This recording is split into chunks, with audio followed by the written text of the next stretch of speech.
Fala, colorados e coloradas, como vão todos? Tá bem complicado ultimamente ver os jogos do Inter, ver o desempenho, ver a covardia, porque tem que ter agressividade, tem que ter vontade. Aí depois que acaba o jogo, viram leões. Por que caralhos não demonstram isso dentro de campo? Foi algo lamentável. E, bom, uma figura que a gente vê que eu acredito que é o dos quatro goleiros do Internacional, o que tem menos condições de assumir o gol do Inter é o Marcelo Lomba. Ele é um goleiro razoável, mas quando tu precisa daquela bola para te salvar de perder um título, de tu conseguir uma vitória importante num jogo complicado, tu conta nos dedos as vezes que o Lomba fez isso.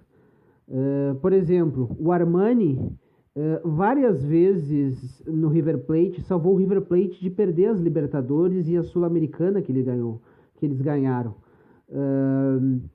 O goleiro do São Paulo é um baita de um goleiro grande, um goleiro que sabe jogar com os pés, um goleiro que faz lançamento.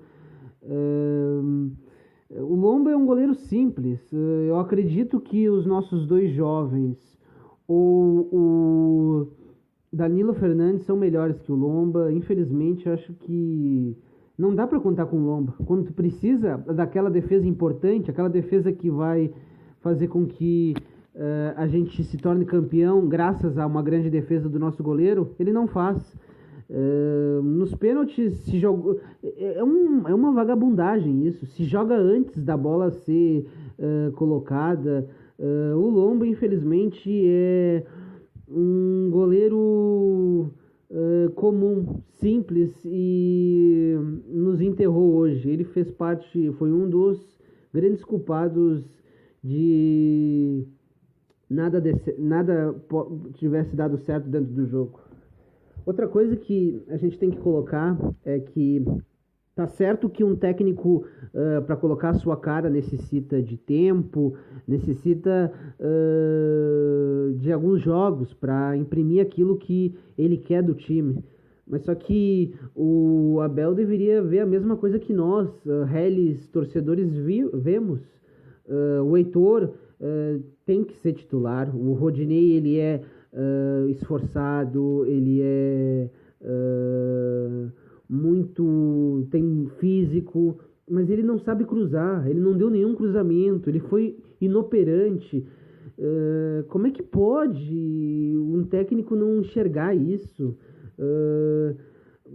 Não, foi um a menos praticamente, porque as laterais não foram usadas. O Moisés foi até que bem, foi melhorzinho dentro das laterais, mas eu ainda acho que tem que dar espaço para os jovens, porque olha o nosso Alisson Becker, onde ele está. Ele era um jovem, e imagina se ele não tivesse sido usado, esse goleiro. Imagina os outros dois goleiros jovens que estão ali. Imagina o Peglo se não vai ser usado. Tem que usar os jovens, isso é bom. O futebol tá rápido, tá moderno, tá dinâmico, velocidade. Tem que ter a vitalidade dos jovens. Os jovens, eles imprimem um dinamismo diferente nas suas equipes. É só ver o São Paulo. O São Paulo tem o Igor Gomes, tem o Brenner, tem o Luan, jogadores jovens que querem fazer por onde dentro dos seus clubes. Aqui a gente tem outro caso, Lucas Mazetti, não, o Léo Borges na esquerda. Eu acho que é melhor colocar jovens, até porque o Moisés é muito inconstante. Às vezes ele tenta alguma coisa, mas mais erra do que acerta. O Wendel é muito burocrático.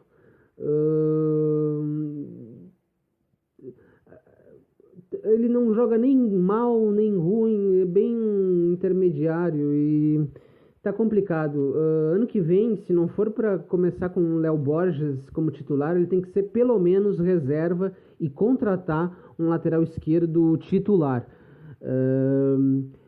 A gente não tem que entrar nessa de que o grupo é ruim ou curto, até porque nas principais equipes do mundo tu utiliza jovens, é algo necessário.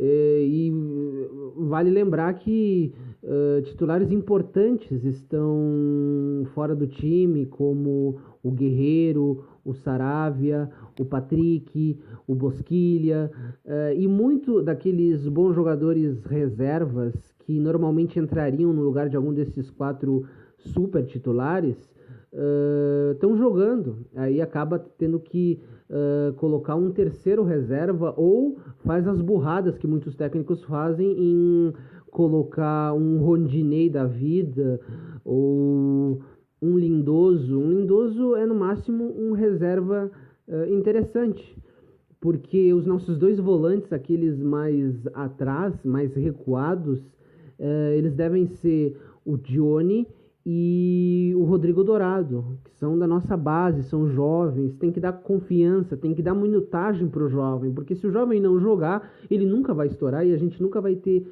a possibilidade de ver se ele daria certo. Outra coisa é o Thiago Galhardo, né? Embora ele tenha que, por vezes, sair da área, ficar recuado e isso complique o jogo dele, ele não pode jogar do jeito que ele está jogando, muito enfeitado. E aquela batida de pênalti foi pavoroso. Aí fica complicado defender, né? Porque quando a gente precisa do jogador no momento decisivo, faz aquela merda. Porque o pênalti que ele bateu, se ele tivesse convertido, a gente tinha ganhado nas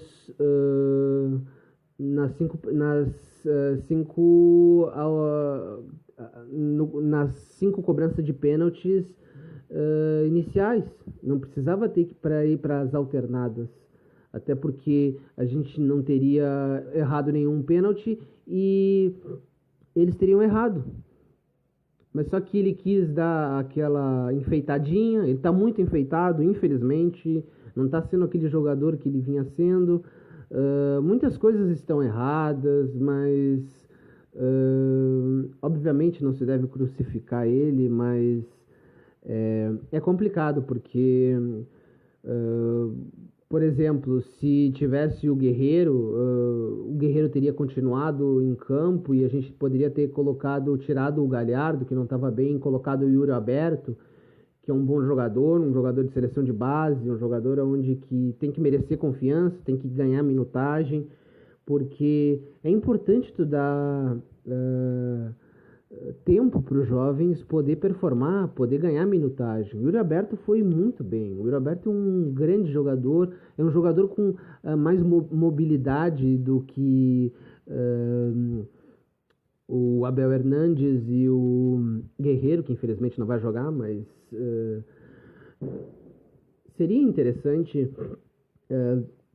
fazer essa dupla de ataque com o Yuri Alberto mais rodando, se movimentando, e o Thiago Galhardo mais fixo dentro da área, com o Patrick, o Edenilson e o Maurício, mais o Dione, o Rodrigo Dourado, o Moledo, o Cuesta, na lateral direita o Wendel, na lateral direita o Heitor, e na lateral esquerda eu gostaria do Léo Borges, mas dá para colocar o Moisés o Moisés parece que está com mais vontade, pelo menos, mais esforçado, tentou fazer alguma coisa. O Wendel às vezes também, às vezes ele é meio displicente, porque ele tem boa técnica de cruzamento, ele até chega quando é requisitado aí mais pro ataque, mas o melhor seria contratar um outro jogador, mas é mais ou menos esse o time que o Inter tem que jogar. E a gente não tem que encontrar nenhum culpado. Culpados são todos. As únicas vítimas de todo esse processo, desde a covardia do Codê largar o cargo e prejudicar o time, o andamento, porque o time funcionava à base do seu técnico, até a direção e os outros movimentos que querem o poder, que foram